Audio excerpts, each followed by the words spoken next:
We are very excited because on the other end of the Skype line this morning, actually Zoom line, we have the one and only director, Jon Erwin. You might know him from films like Mum's Night Out, Woodlawn, I Can Only Imagine, I Still Believe, the Jesus music documentary. But we're talking to him today about Jesus Revolution. Good morning, Jon. I love the way you said all that, and that's amazing. And I really, I wish I could have a recording of that. That was like the best resume ever. Listen. But yeah, it's good to. It's also crazy. I'm in Los Angeles right now, and I'm calling tomorrow. Like, you guys are in the future. It's tomorrow morning. That's amazing for me to think about. Too. There's good things okay, ahead. Great. You're actually great. Time traveling at the moment with us, Jon. I know. I'm talking to the future, and I'm glad. It seems like it's a good day tomorrow. So it's fantastic over here. You got nothing to worry about. Nothing to worry about. Great. We do want to talk to you about Jesus Revolution. We've both seen the film, and we got to see it a little bit early over here. We loved it, and we're just so excited to talk to you about it. Yeah, so it's just opened in cinemas yesterday here. And for those who haven't seen it yet, the Jesus Revolution tells the story of how a generation of young hippies came to faith in the late 60s and early 70s. So we'd love to hear what first attracted you to this story, Jon. Like, what made you think, I have to tell people about this? Well, it's so cool that the movie is now playing all over the world. After being in the theater in America, and I just love watching the film with people. It's my favorite film to watch with an audience of the films that we've made, and it's the longest I've ever worked on a movie. In fact, I have what got me into it. Since I don't know, I know everyone's just listening, but on the monitor, I'm holding a magazine. It's a Time magazine from 1971 that I bought in 2015, and the cover is the Jesus Revolution. I'm holding it because I promised it to Jonathan Rumi, who's in the film. He plays Jesus in the show The Chosen as well. I promised him this magazine when we finished, but he's filming season 4 of The Chosen, and so we keep missing each other, and so I've got it in my bag anyway. But I bought this magazine 7 years ago, and I was blown away by the article, and it was 5 years after Time magazine had its first cover with no picture. It was just a black background with the words "Is God Dead?" And so I'm curious. I'm a filmmaker, so I'm like, what in the world happened between these two covers, between these two magazines? And what I read was this sweeping spiritual awakening that started in California, swept across America, then spread to the world at a very similar time I've not experienced a moment in my lifetime in America that's felt more divided, and where there's been so many questions about, like, where are the answers? Where's hope? And I've heard it said that when your pain outweighs your fear, change can begin. And I just think that's the moment that we're in. And it was a very similar time.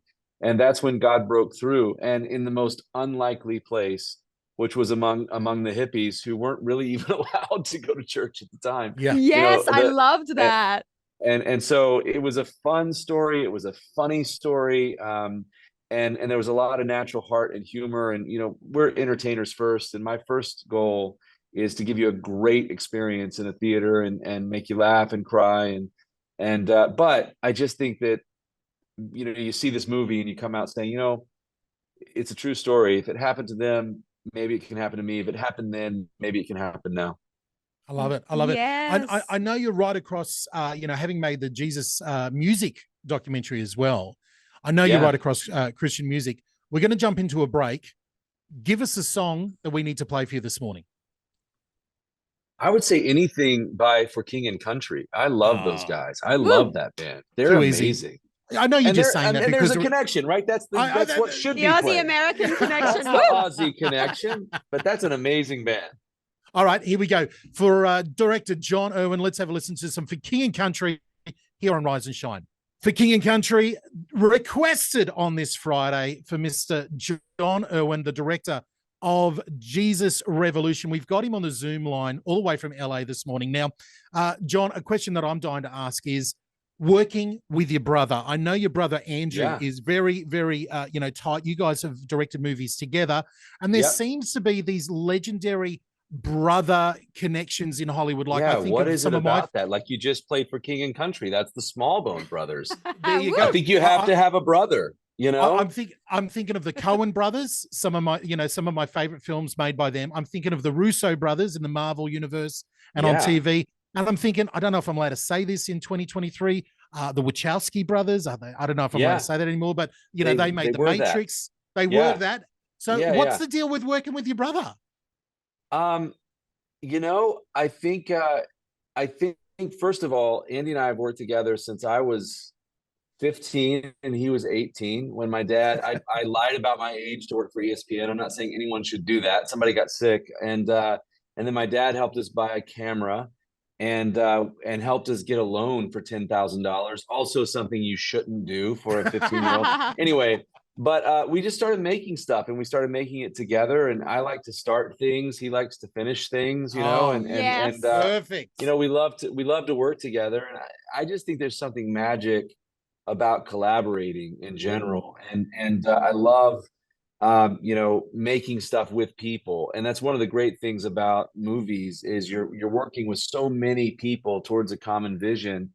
But it's a pretty spectacular thing when you can, in my case, take credit for the work of others. But I think it's about working towards the same goal together, and working and pulling a lot of different talents in. And again, I'm one member of a team, but it really is about how great that team is. And that leads to hopefully a movie that the audience will love. And so, I love working with my brother, and we've worked together. Goodness, at this point, we've worked together longer than we haven't. I've just thought about that. I'm old. Fantastic.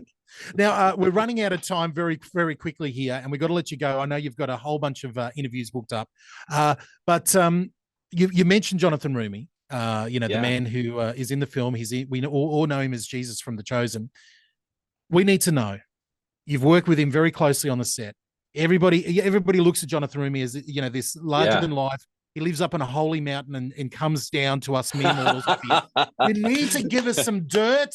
Some real life dirt on Jonathan Roumie, not gossip, just real life dirt. Some Jonathan Roumie dirt. The thing, first of all, he's a normal guy. He's not he's not ethereal and weird. He doesn't stare into your soul. He's a great guy. He's a method actor. So we literally called him Lonnie the whole movie. He stayed in the accent. Wow. And he did a ton of prep work on the film. One of the more disappointing things for him is Lonnie was a naturally very small guy. And so he lost almost 20 pounds for the movie, and worked out a lot, got kind of shredded, if I'm being honest. He's 48 years old.